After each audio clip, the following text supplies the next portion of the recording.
All right, welcome back to another lecture. I'm excited to get into this one, 1.9. This is the last bit of new information in Unit 1. We do have one additional section after this section, but that is just a summary of the stuff that we've covered in Unit 1.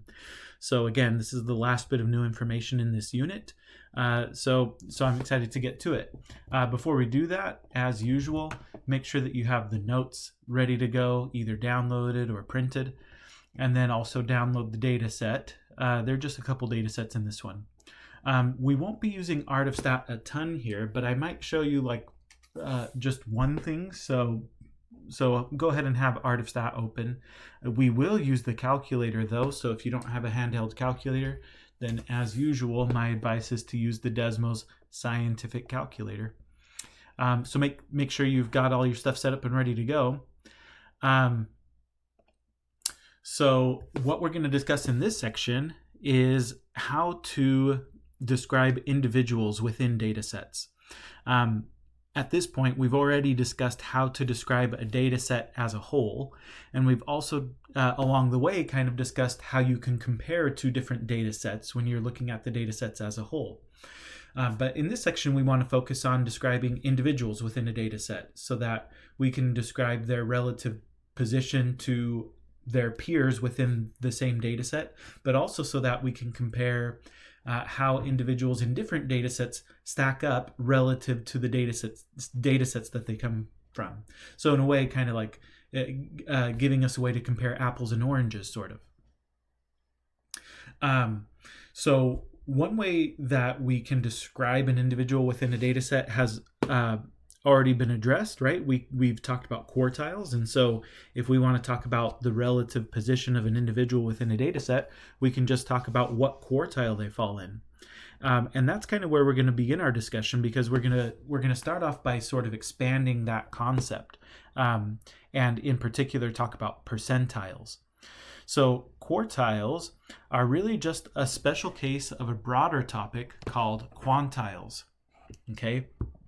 So we call these kinds of things quantiles because we can split a data set into any quantity of chunks that we want to. And in the case of quartiles, we split our data set into 4 chunks, but really we could split the data set into any quantity of chunks we want. So a tertile, for example, is going to split the data set into 3 parts. A quartile, of course, as we've already discussed, will split the data set into 4 parts. Quintiles are going to split the data set into 5 parts, and so forth. Probably the most common type of quantile is the percentile. And I'm almost certain that you've heard the word percentile in your life before, and so maybe you have some understanding of what a percentile is, but in case you don't, I think it's important in this class to discuss a little bit what percentiles are, because you're going to encounter them in the real world. So the percentiles of a data set split the data set into 100 equal parts. There are going to be 99 of them because it only takes 99 markers to split the data set into 100 parts, for the same reason that it only takes 3 quartiles to split a data set into 4 parts. And we discussed that way back in section 1.4. So the percentiles of a data set are the markers P1 through P99 that split the data set into 100 chunks with about 1% of the data in each chunk. So 1% of the data is below P1, 1% of the data is between P1 and P2, 1% of the data is between P2 and P3, and so forth. In general, about K% of the data is below PK. We call that the kth percentile. So K% of the data is below PK.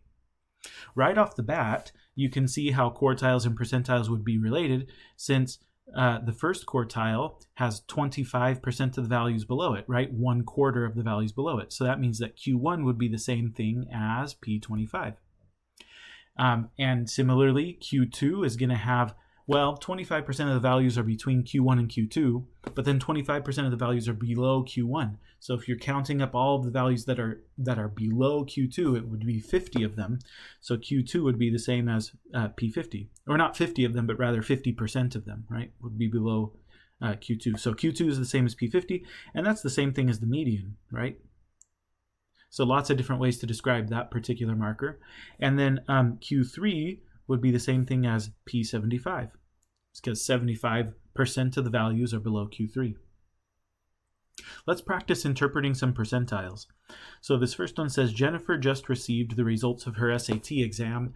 She scored at the 74th percentile with a 600 on the math portion. What does this mean?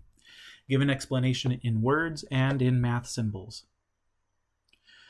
Well, if Jennifer scored at the 74th percentile, then that means she scored better than 74% of the people who took the SAT that year.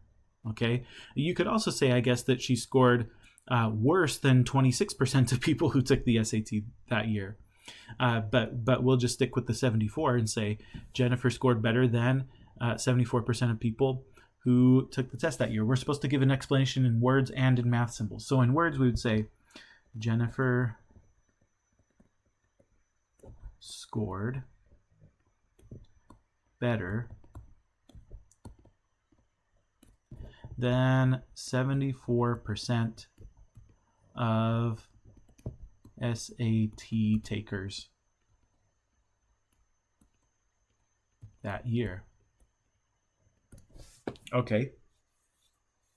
In math symbols, we would say P sub 74 equals 600, right? Her score of 600 is at the 74th percentile. So P74 equals 600. Okay, let's look at another one. You take your 6-month baby boy to the pediatrician for a routine checkup.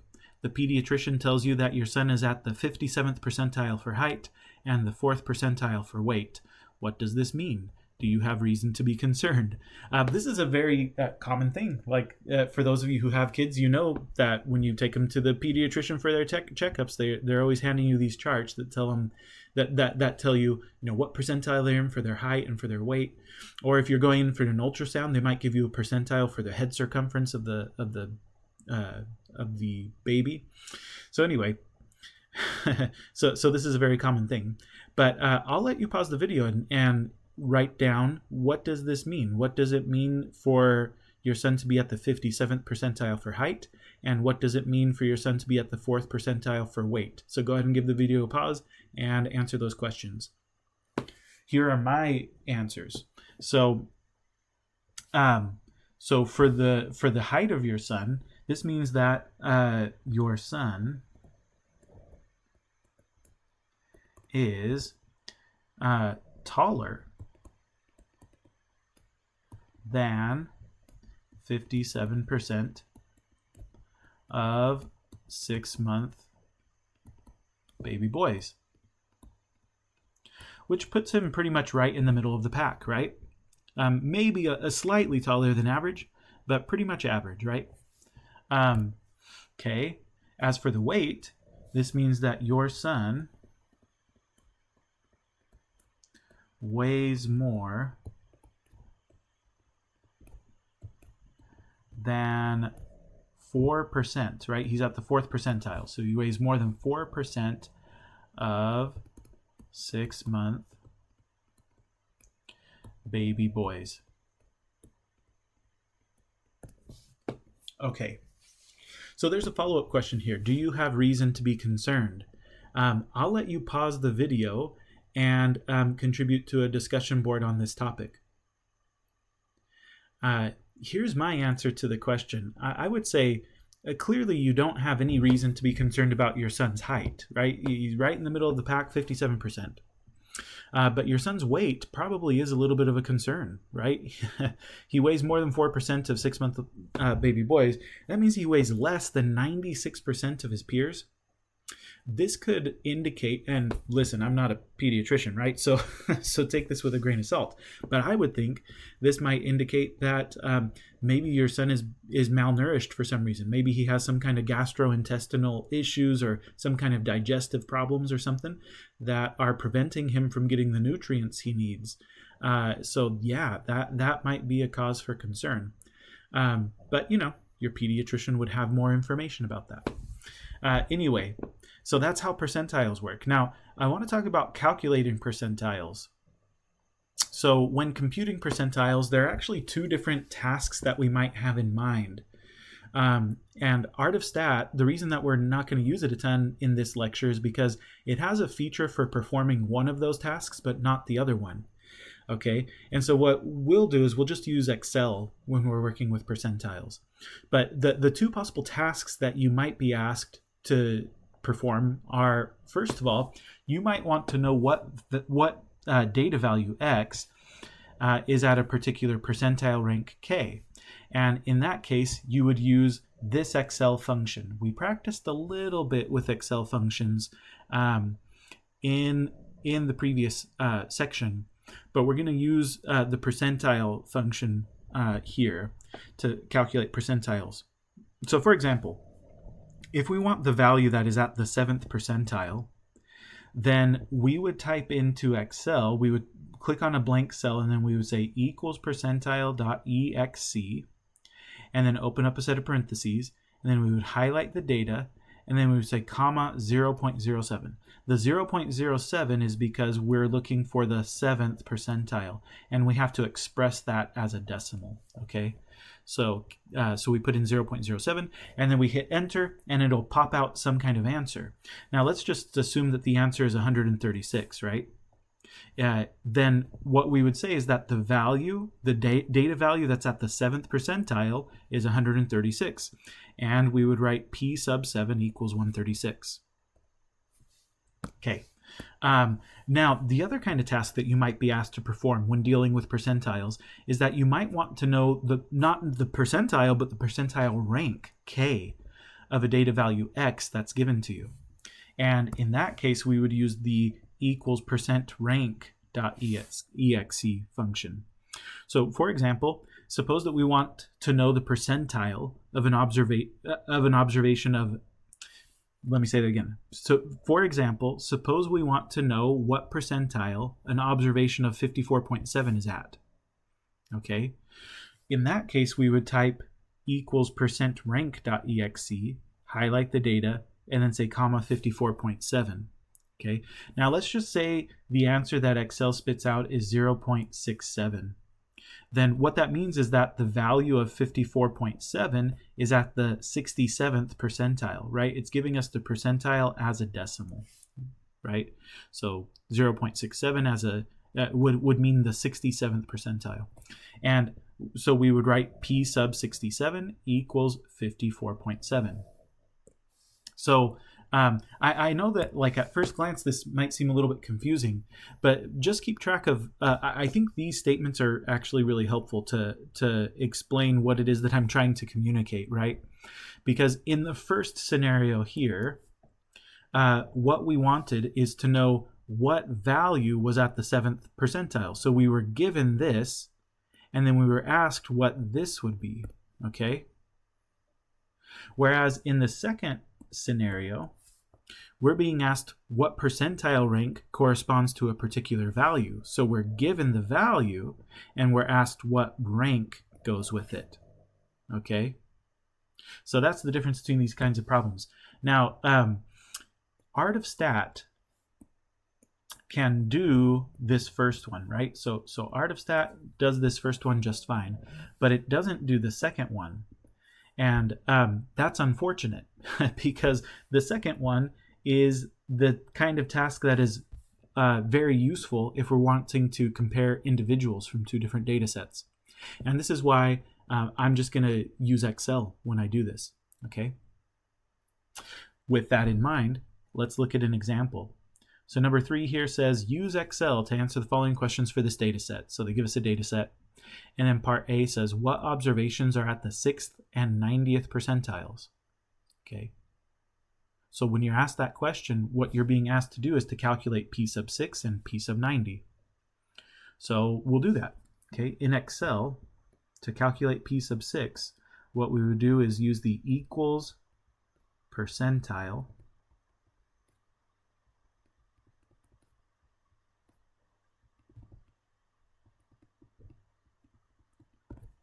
.exe.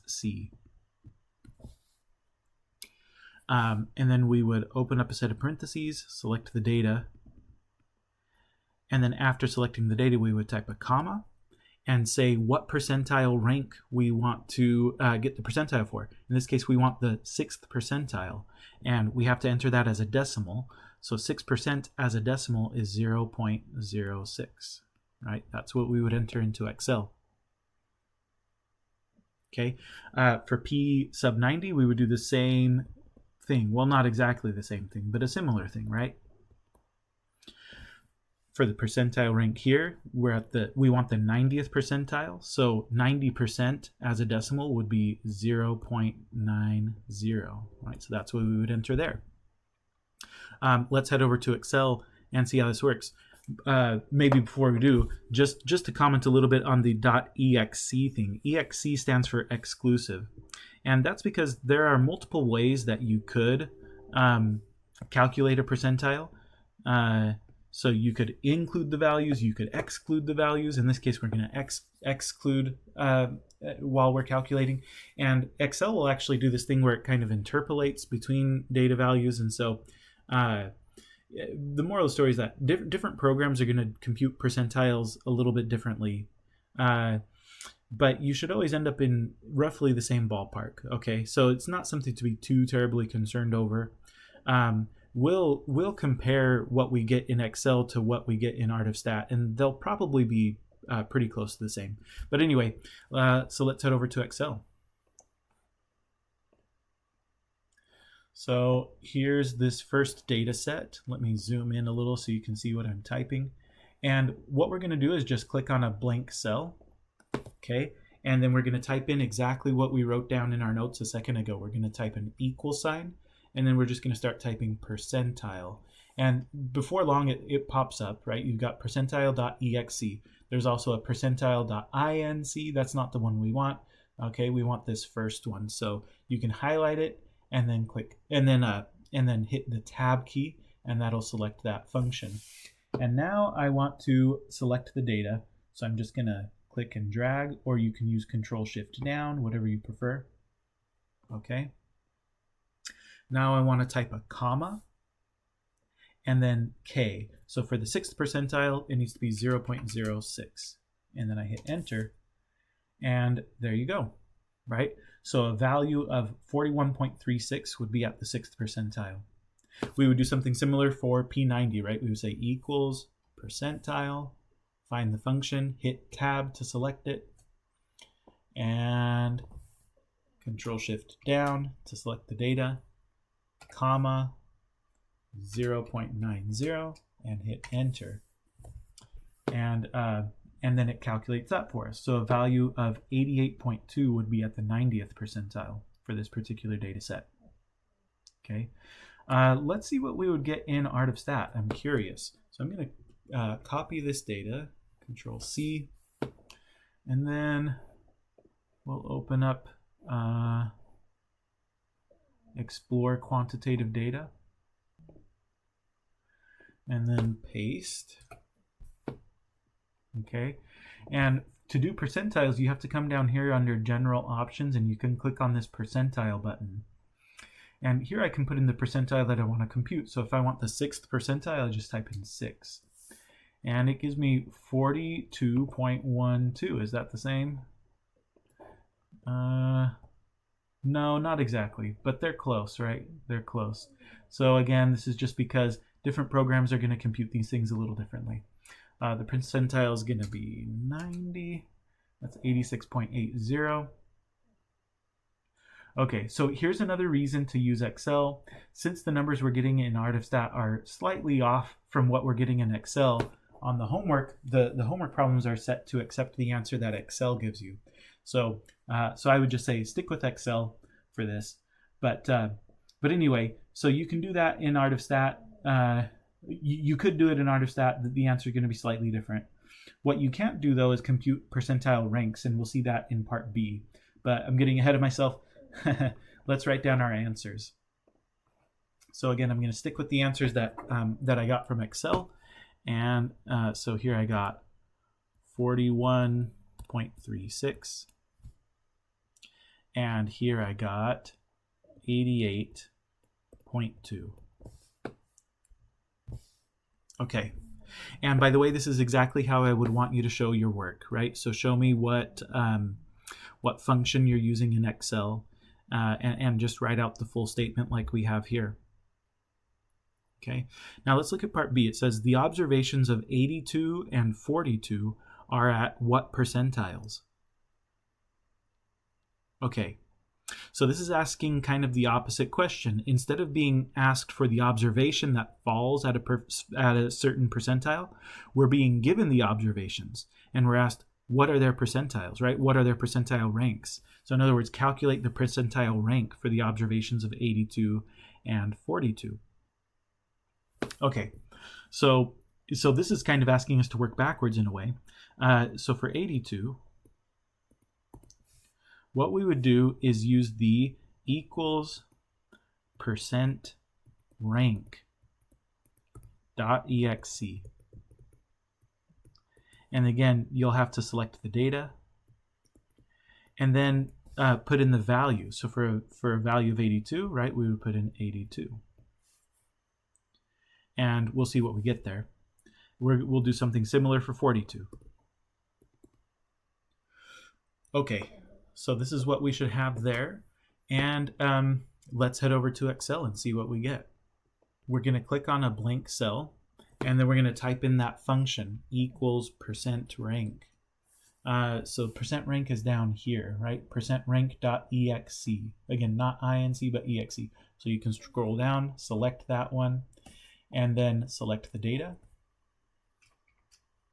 and then comma, and then we have to put in the value that we want the percentile rank of. So we want the percentile rank for a value of 82, and we're given 0.857. So that means we're at the 85th 0.7 percentile. We'll usually round these to the nearest percent. So we'll say that this is at the 86th percentile. Okay.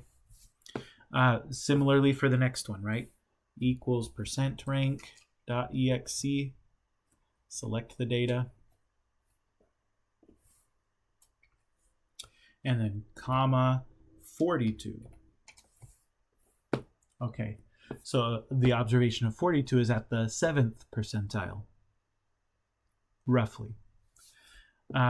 This is the type of task that Art of Stat, as far as I'm aware, it won't do it. Like, I don't think there's a way to get Art of Stat to kind of work backwards. So you wouldn't even be able to do this in Art of Stat. And even if you could, based on our previous experience in Part A, I would say probably the answers you're going to get are a little different. So you're safer to just stick with the way that Excel does it. So let's write down our answers. So for an observation of 82, the percent rank is going to be 0.857. And for an observation of 42, the percent rank is going to be 0.071. And so just to kind of give our answers, I would say that P sub 86 equals 82. Okay. Again, this is the part that we were looking for, right? Okay. And this is the part that was given. Okay. So our answer here is 86, right? It's at the 86th percentile. Okay. And for this one, I would say, well, it's at the 7th percentile. So P sub 7 equals 42, right? That's what I would say. All right. So that'll do it for part B.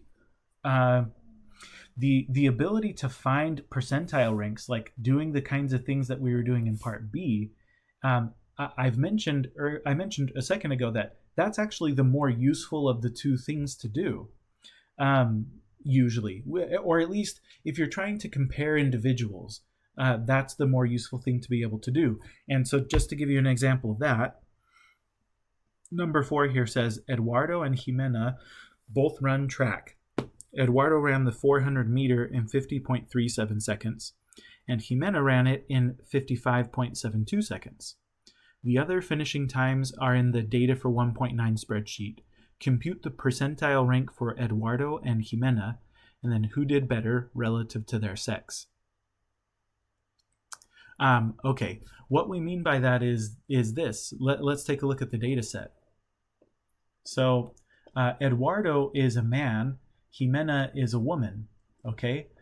Eduardo clearly ran the race faster, right? He had a finishing time of 50.37 seconds, so he finished quicker than Jimena did.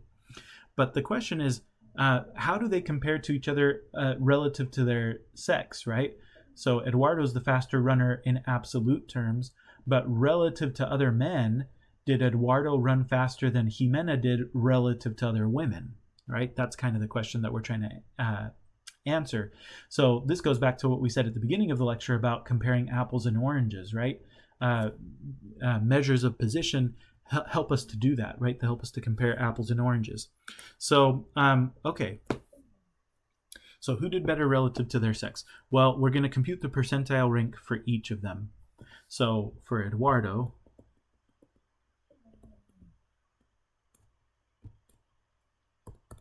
we're going to use the equals percent rank .exe. We're going to select the men data, and then we're going to put in his finishing time, which is 50.37. Okay, and that'll give us his percentile rank. For Jimena, we'll do something similar. Only for Jimena, we'll select the data for the women rather than the men, and we'll put in her finishing time of 55.72 seconds. And we'll see who did relatively better. Okay, so let's head over to Excel and calculate those things. So again, let me zoom in a bit, but I'm going to click on an empty cell, and I'm going to say equals percentrank.exe, select the men's finishing times, and then put in Eduardo's finishing time. Okay, so it looks like Eduardo is at about the 40th percentile for men. So he ran faster than about 40%. Or sorry, no, I said that backwards. he ran slower than 40% of men. We'll talk about that in a second. Okay, but let's look at Jimena. So equals percentrank.exe. We'll grab the finishing times for the women, and then say comma 55.72, and it looks like she's at about the 28th percentile. Okay, so let's write those things down.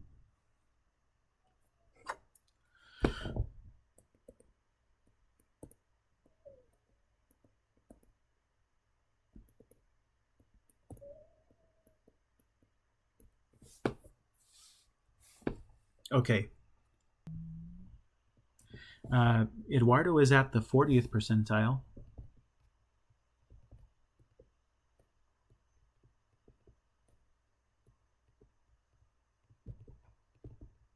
Okay, and that's just because, this is approximately 0.40. So if we're rounding to the nearest percent, and this is going to be approximately 0.28.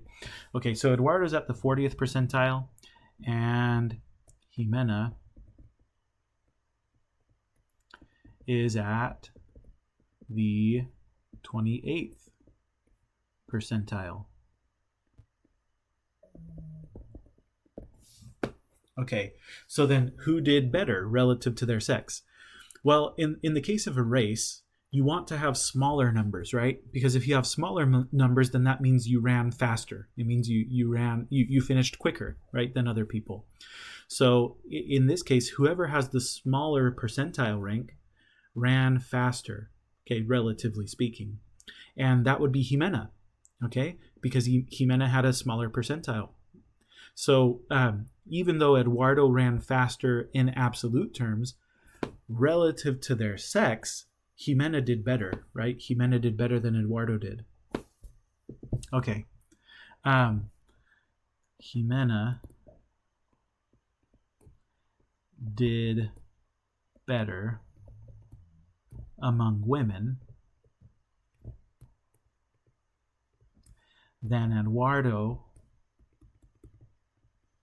did among men.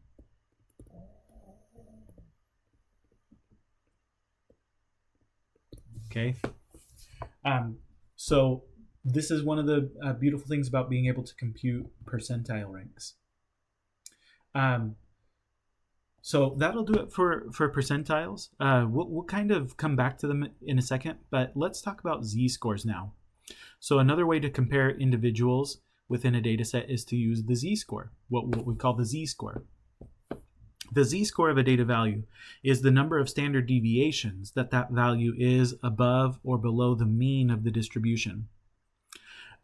So if you have population parameters to work with, then we would say z equals x minus mu over sigma, where x is the observation, mu is the mean, and sigma is the standard deviation.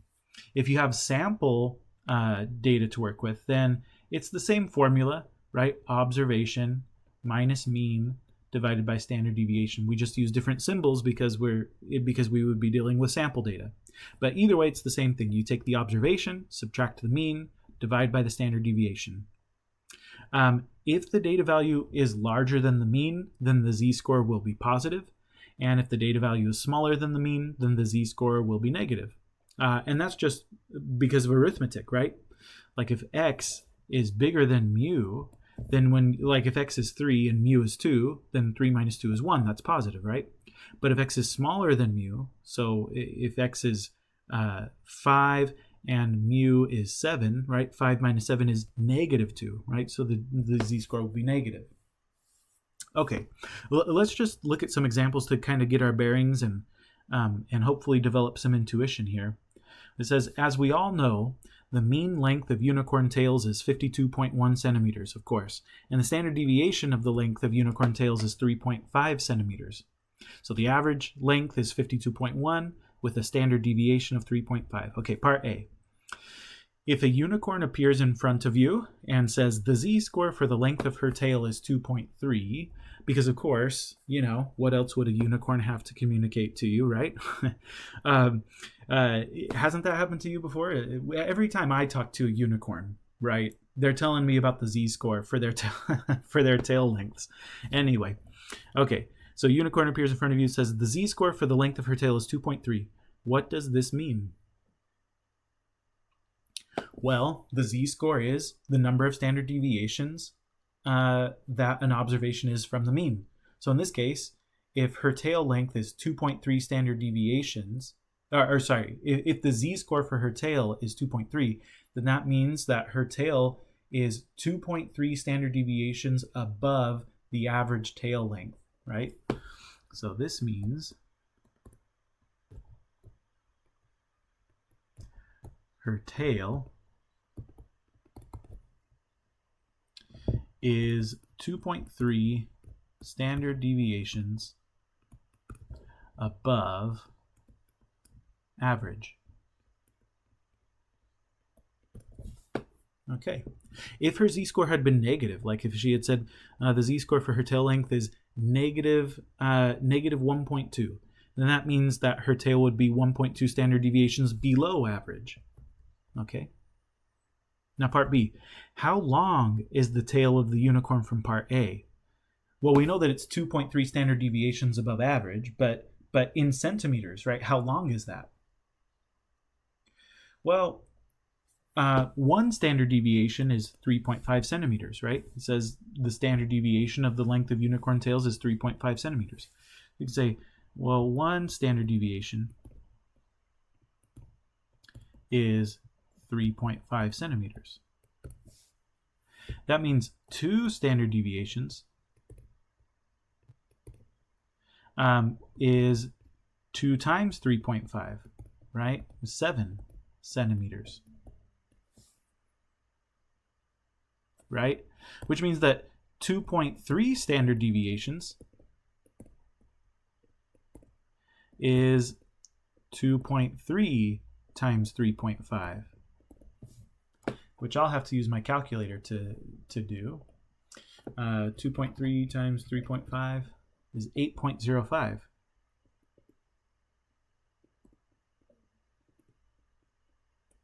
Okay, so 8.05 centimeters. Now, of course, you didn't necessarily have to write these parts down, but I'm just trying to help you develop your intuition here, right? 2.3 standard deviations is 8.05 centimeters.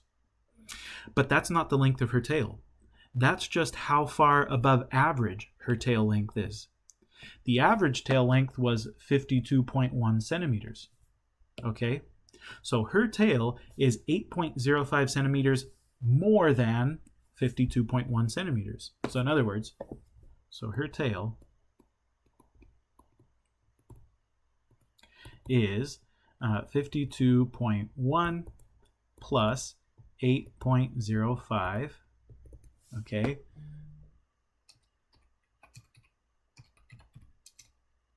Okay, so her tail is 52.1 plus 8.05. That comes out to 60.15 centimeters. That's how long her tail is in centimeters, right? So she's 2.3 standard deviations above the mean. That's pretty impressive. You'll see why in a second, okay? But yeah, that would be a pretty impressively long tail. All right, part C. How many standard deviations below the mean is a unicorn that has a unicorn with a tail that is 48 centimeters long? Okay. Well, this is where the z-score formula will come into play, right? We're being asked how many standard deviations from the mean a particular observation is. That's exactly what the z-score calculates, right? The z-score calculates how many standard deviations from the mean the observation is. So we just use this. Z equals x minus mu over sigma. Okay. So z equals x minus mu over sigma. X is the observation, in this case, 48 centimeters. Mu is the mean, which we said earlier was 52.1. And sigma is the standard deviation, which we were told earlier is 3.5.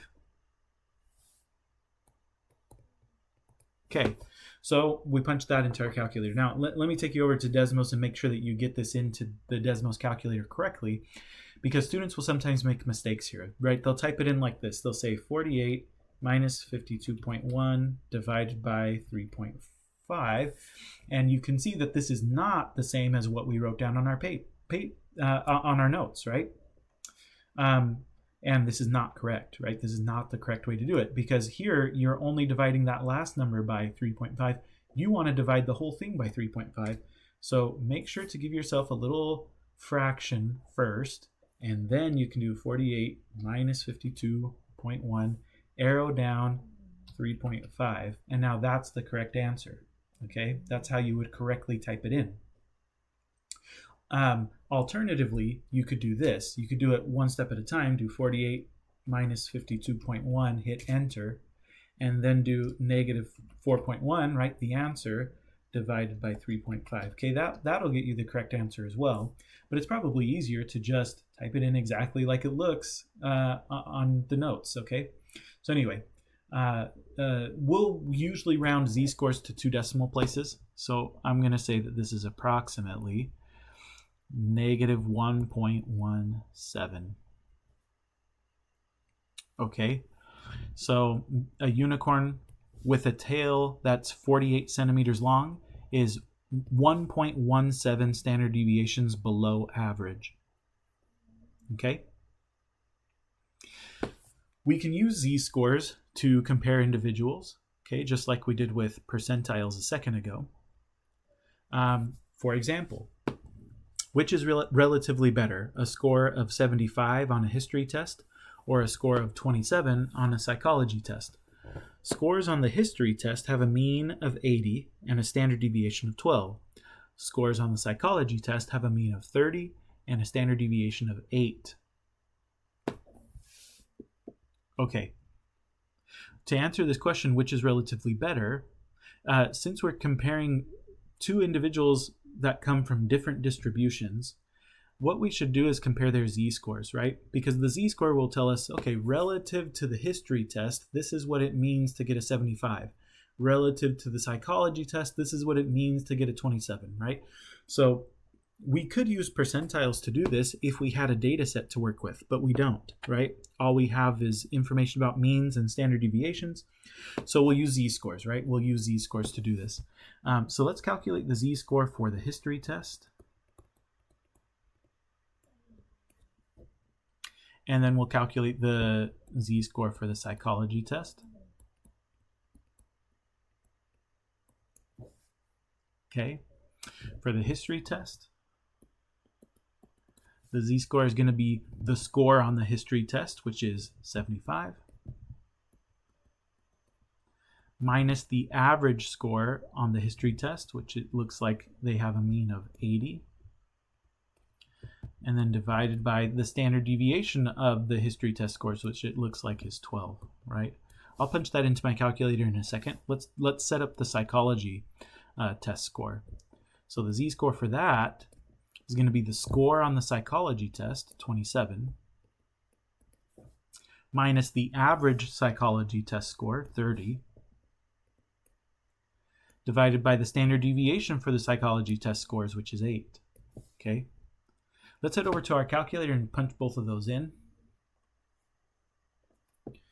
Okay. So again, give yourself a little fraction bar, and then you can do 75 minus 80, arrow down, divide by 12. Okay, so there's the z-score for the history test. For the psychology test, 27 minus 30 divided by 8.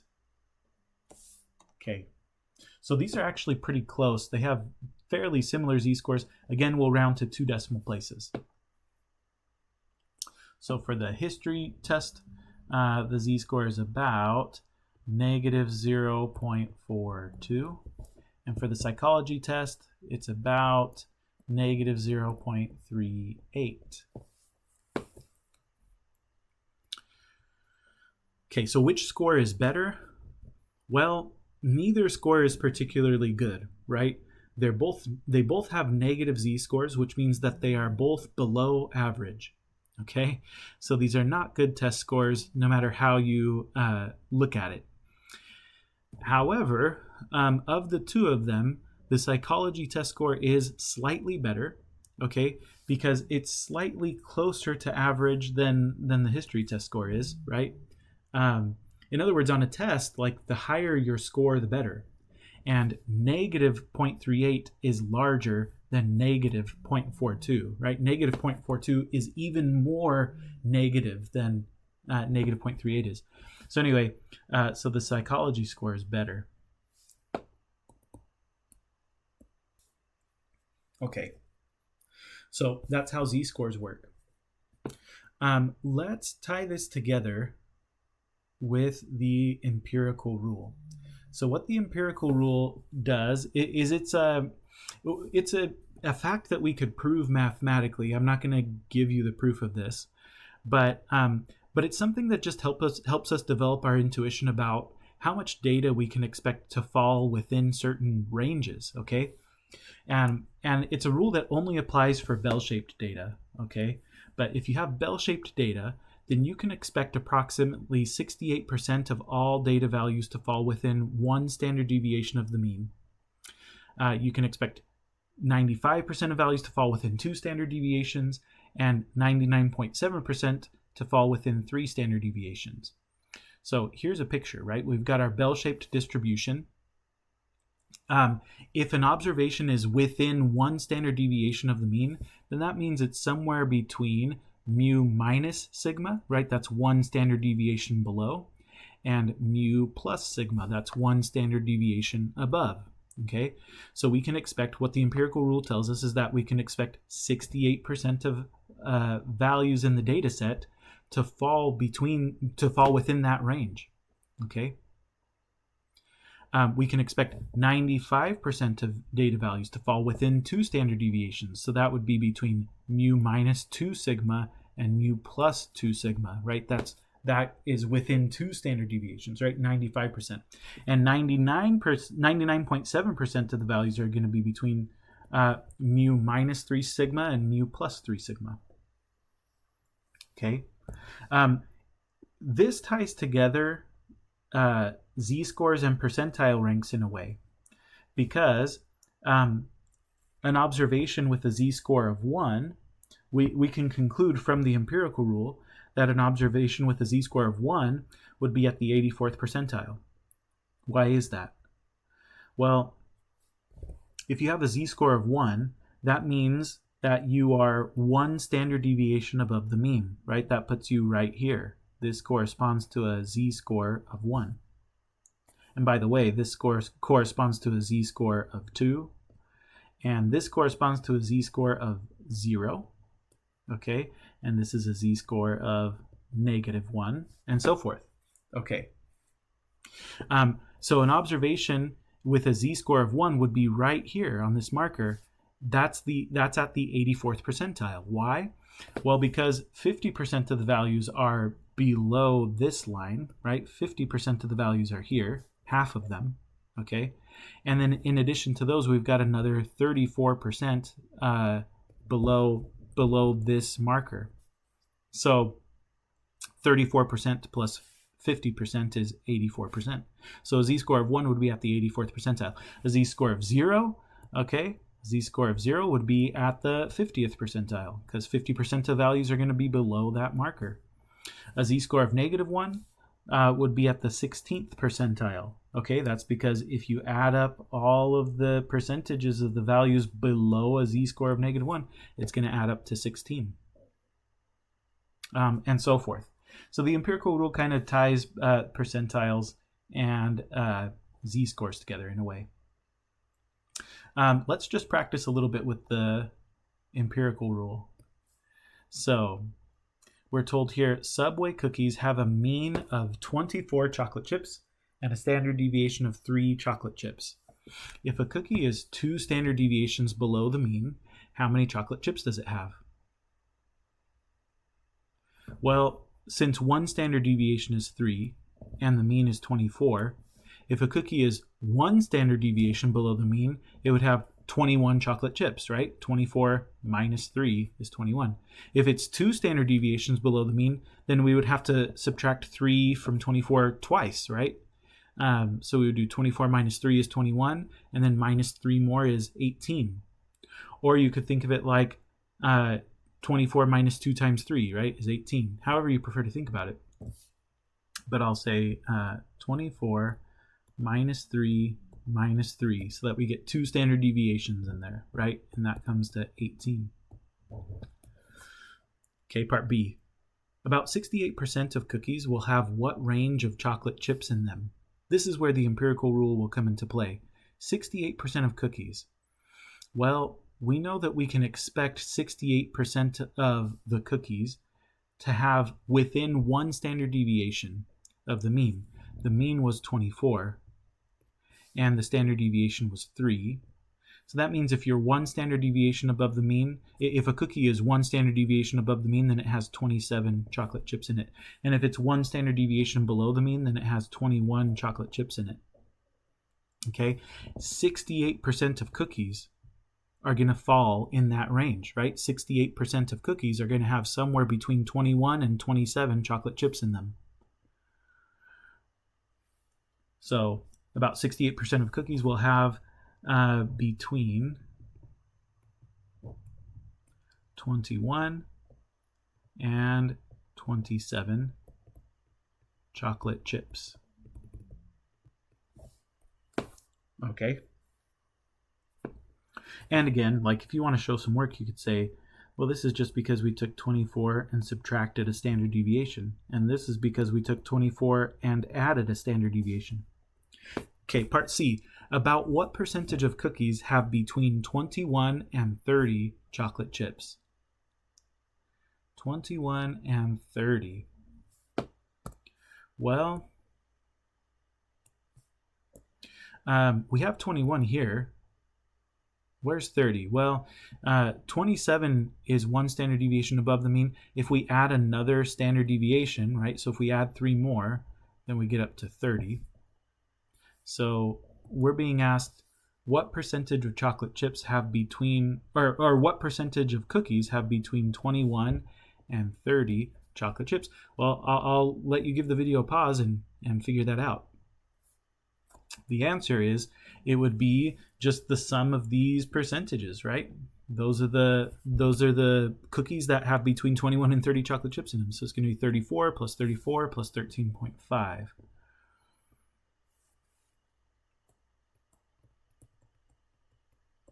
Which you can type into your calculator. And that comes out to 81.5%. So we expect 81.5% of cookies to have somewhere between 21 and 30 chocolate chips in them. And that will do it. That will do it for measures of position. Thanks for hanging in there, and I'll check in with you in the next one.